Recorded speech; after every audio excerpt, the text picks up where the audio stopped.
السلام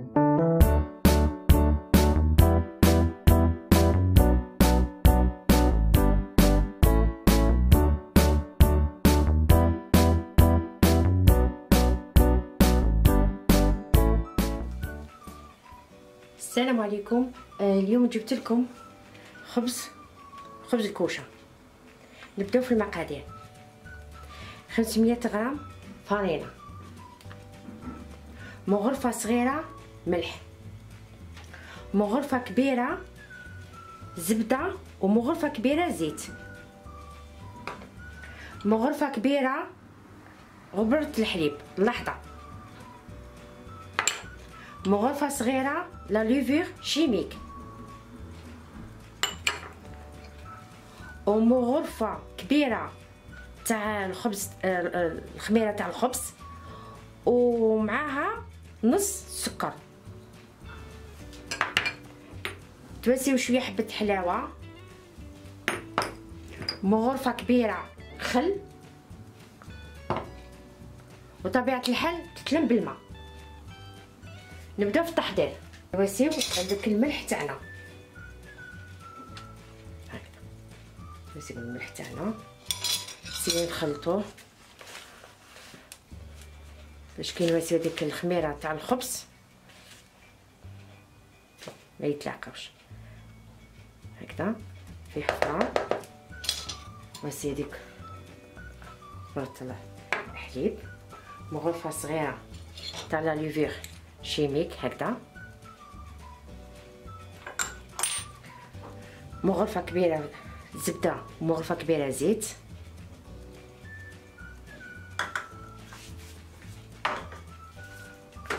وهذيك الخميره تاعنا والسكر.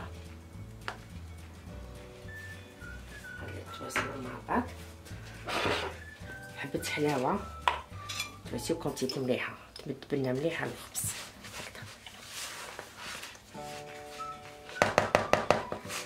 هكذا. في ذيك الوقت نواسيو هذاك الخل، مغرفه كبيره،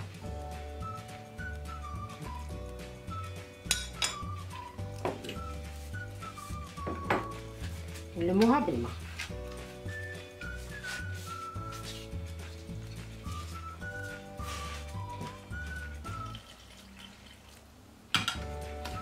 بسم الله هكذا.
راكم تشوفوا فيه بعد ما عجنتو، ها ماشي حاجه عجن الفرينه، ها واش سميت هكذا يجي خفيف.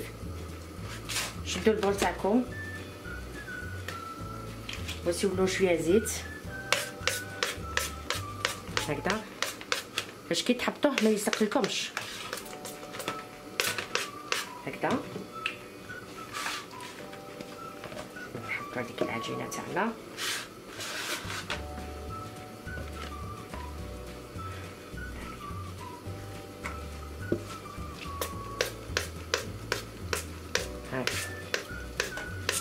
هكذا ونشدو نغطيوه هكا ونخليوه يخمر في مكان. راكم تشوفوا فيهم وسيتهم دي بول اللي تاعي فرشت فيها بابي كويسون، واللي ما عندوش يوسي شويه زبده وشويه زيت ماشي مشكل.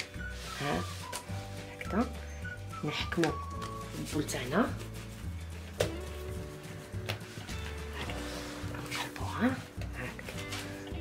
شويه زيت في البلان تاعنا تاع الخبز.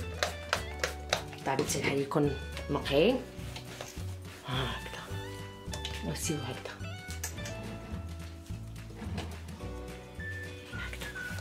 نسيو العجينه تاعكم هكذا هكذا بالطول. نقوها كل ساعه استعينوا بشويه زيت باش ما تلصق لكمش العجينه. وسيو شويه زيت في يدكم، رقوا العجينه تاعكم وسيوها مدوره، ومن بعد وسيوها هاك وسيوها هكذا، دخلوا هاك وهاك كيما راكم تشاهدوا. وفي هاد الكرامه وسيوها السنيوه تاعكم. راكم تشوفوا حاجه سهله وبسيطه هكذا.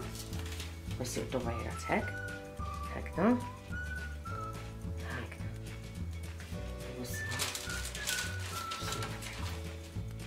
بعد ما راكم تشوفوا فيهم خمروا لي. ودوك نوري لكم تاع اللي تطليو بهم الخبيزات.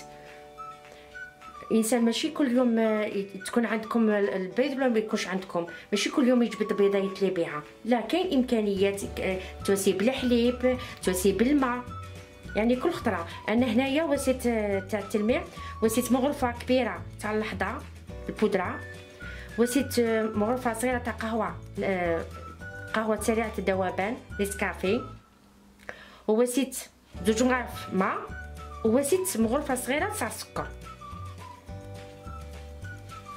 باش يواسي لا دوغور تاعنا. نواسيوها في الخبز هكذا غير بالعقل باش الخبز تاعكم ما يحبطش هكذا. يعني ماشي كل خطره نحلوا البيض باش نواسيو هذيك لا دوغور تاعنا بريوش ولا خبز ولا اي حاجه هكذا.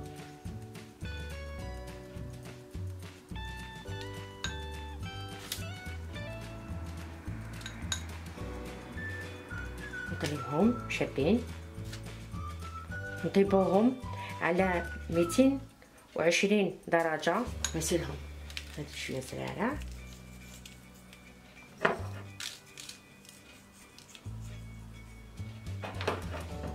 هكذا، نسيلهم شي حبة الحلاوة. التزيين هذيك وحدو وشي حبة.